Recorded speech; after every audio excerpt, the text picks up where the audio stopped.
Saya kira dari penjelasan Imam Al-Ghazali itu, beliau ingin menggambarkan pemberian seseorang atas uangnya kepada orang lain itu ternyata al-hukmu yaduru ma'ilati.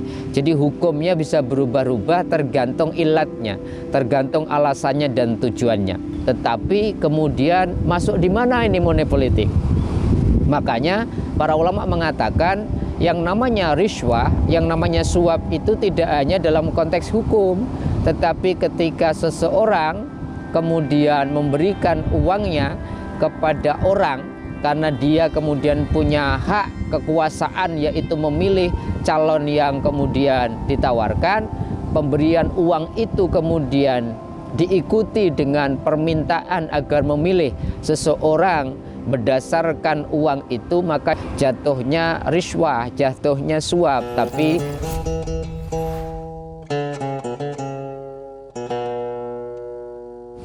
Assalamualaikum warahmatullahi wabarakatuh.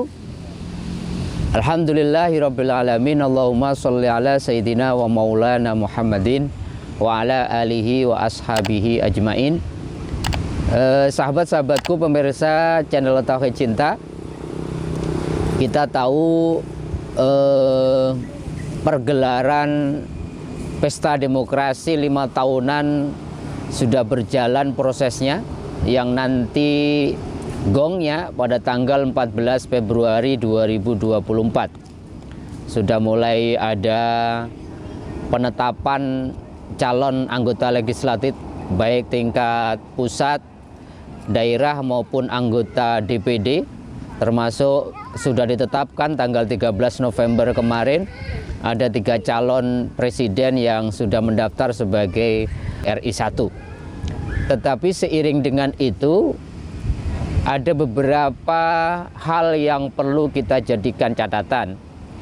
Di video yang lain kita sudah membicarakan tentang beredarnya hoaks, yaitu berita-berita bohong, bahkan ujaran kebencian yang disebarkan oleh para calon, terutama tim kampanyenya, untuk mendukung tim yang mereka dukung. Ada catatan kedua adalah yang selalu terulang ya di setiap pesta demokrasi, yaitu tentang money politik, yaitu politik uang yang didefinisikan adalah segala pemberian yang diberikan kepada orang yang punya hak pilih agar memilih calon atau pemimpin yang ingin mereka dukung untuk menjadi calon legislatif maupun calon presiden. Ini menarik, sehingga ada sebuah pertanyaan, apakah money politik atau dalam bahasa agama disebut riswah itu ada hukumnya seperti apa?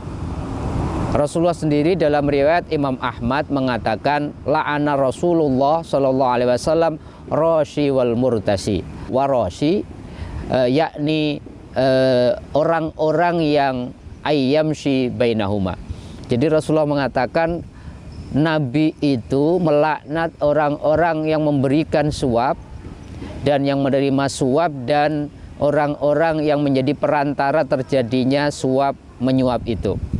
Dari situ maka kemudian hukumnya money politik itu adalah dilaknat oleh Rasulullah SAW. Tidak hanya orang yang memberi, tetapi yang menerima, bahkan orang-orang sebagai tim kampanye atau orang-orang yang memfasilitasi, yang menjadi perantaranya terjadinya money politik tersebut.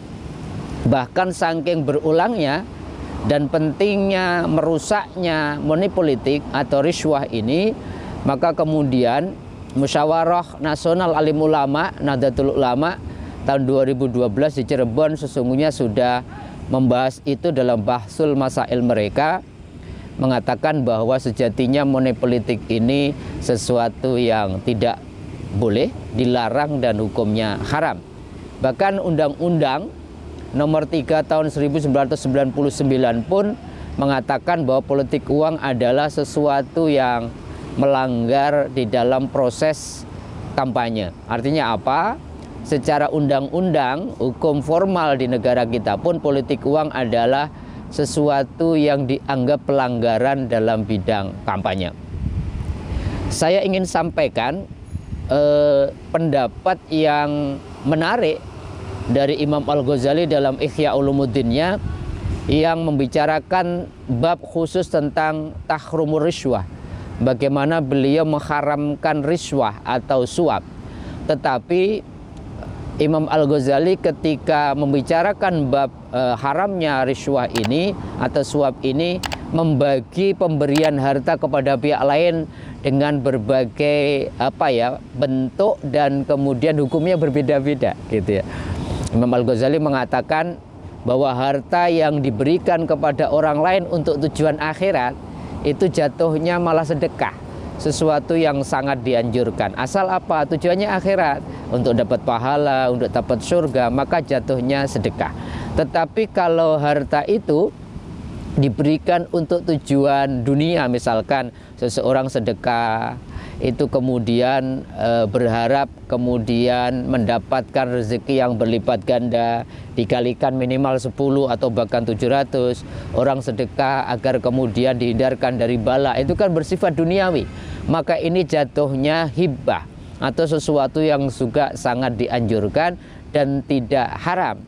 Tetapi beliau menjelaskan juga kalau harta itu diberikan kepada orang lain untuk urusan-urusan yang haram, maka jatuhnya itu suap yang jatuhnya juga haram.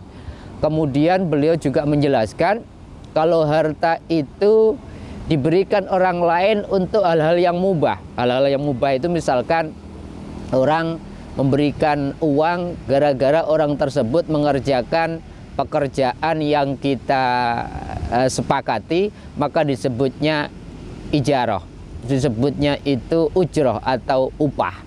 Tetapi kalau uang itu diberikan, kata Imam Al-Ghazali, untuk mempengaruhi keputusan hukum, maka jatuhnya riswah dan jatuhnya haram. Saya kira dari penjelasan Imam Al-Ghazali itu, beliau ingin menggambarkan pemberian seseorang atas uangnya kepada orang lain itu ternyata al-hukmu yaduru ma'ilati. Jadi hukumnya bisa berubah-ubah tergantung ilatnya, tergantung alasannya dan tujuannya. Tapi kalau tujuannya, bayangin, kalau tujuannya akhirat jatuhnya sedekah, jatuhnya berpahala. Kalau tujuannya untuk sesuatu yang bersifat duniawi ya, untuk dihindarkan dari bala juga hukumnya boleh. Tetapi kalau untuk tujuan yang haram, apalagi untuk putusan hukum agar kemudian kita dimenangkan, jatuhnya haram. Tetapi kalau kita memberikan uang kepada orang lain gara-gara mereka menyelesaikan pekerjaan yang kita minta, jatuhnya upah. Tetapi kemudian masuk di mana ini money politik? Makanya para ulama mengatakan yang namanya riswah, yang namanya suap itu tidak hanya dalam konteks hukum, tetapi ketika seseorang kemudian memberikan uangnya kepada orang karena dia kemudian punya hak kekuasaan, yaitu memilih calon yang kemudian ditawarkan, pemberian uang itu kemudian diikuti dengan permintaan agar memilih seseorang berdasarkan uang itu, maka jatuhnya money politik, jatuhnya riswah, jatuhnya suap, tapi kemudian hukumnya jatuhnya haram. Itu saya kira clear bahwa kesimpulannya money politik adalah riswah. Money politik itu termasuk hukum sebagaimana sabda Nabi riwayat Imam Ahmad tadi, ar-rashi wal murtashi la'ana Rasul, bahwa Rasul itu melaknat orang yang menyuap dan memberikan suap, warra'isha yakni ayyamsi bainahuma, dan orang-orang yang menjadi perantara terjadinya money politik tadi. Tetapi yang kedua, setelah kita tahu hukum money politik, saya kira apa yang masih kita bisa lakukan untuk mencegah itu? Saya kira pertama, penegakan hukum mesti real ya, mesti ditegakkan seadil-adilnya. Karena Undang-Undang Nomor 3 Tahun 99 juga termasuk pelanggaran di dalam konteks kampanye, maka hukum harus ditegakkan. Maka kemudian setelah hukum ditegakkan seadil-adilnya, pengawasan ini. Sesungguhnya kita punya pengawas di dalam konteks demokrasi kita, ada Bawaslu, ada BPKP, jadi ada Dewan Pengawas Pemilu, ada Dewan Kehormatan, kalau ada sengketa, kalau ada hal yang seperti ini. Dan selain hukum ditegakkan, Dewan Pengawas kemudian dimaksimalkan, tetapi masing-masing kita sesungguhnya punya kesadaran untuk mengawasi terjadinya money politik ini. Jangan kemudian kita teriak-teriak money politik, sesungguhnya kita pelaku. Minimal kita menjadi orang yang kemudian menerima suap itu demi kepentingan politik. Bayangkan yang terjadi biasanya ada istilah serangan fajar. Banyak orang mengorbankan kepentingan politiknya, mewakilkan urusan politiknya 5 tahun hanya dengan uang 20.000, 50.000, bahkan 100.000, tidak sebanding dengan urusan besar yang kita wakilkan kepada orang-orang yang kita pilih bukan karena kapasitasnya, bukan karena kompetensinya, tapi karena mereka punya uang, memberikan uang kepada kita, kita pilih. Bayangkan kalau itu terjadi, dampak rusaknya itu luar biasa. Karena bisa jadi kita termasuk orang-orang yang idza usidal amru ila ghairi ahli fangtadiri sa'ah. Kita akan menyerahkan urusan aspirasi kita itu kepada orang-orang yang memang tidak ahli di dalam bidang itu, dan rusak ini negara kalau politik uang kita biarkan. Jadi negara harus hadir di dalam penegakan hukum. Pengawas penyelenggara pemilu juga harus fair dan adil, termasuk para pengawasnya. Jangan pengawas juga ikut-ikutan kemudian tidak adil, dan pengawas yang paling hakiki sesungguhnya kita masyarakat harus punya andil paling tidak untuk tidak ikut-ikutan menjadikan politik uang itu menjadi sesuatu yang biasa.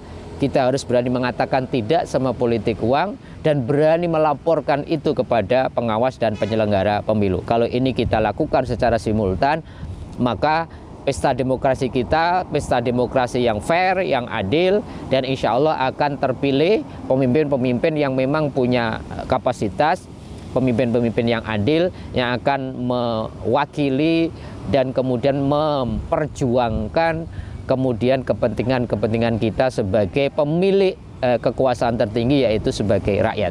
Mudah-mudahan ada manfaatnya, kurang lebih mohon maaf. Assalamualaikum warahmatullahi wabarakatuh.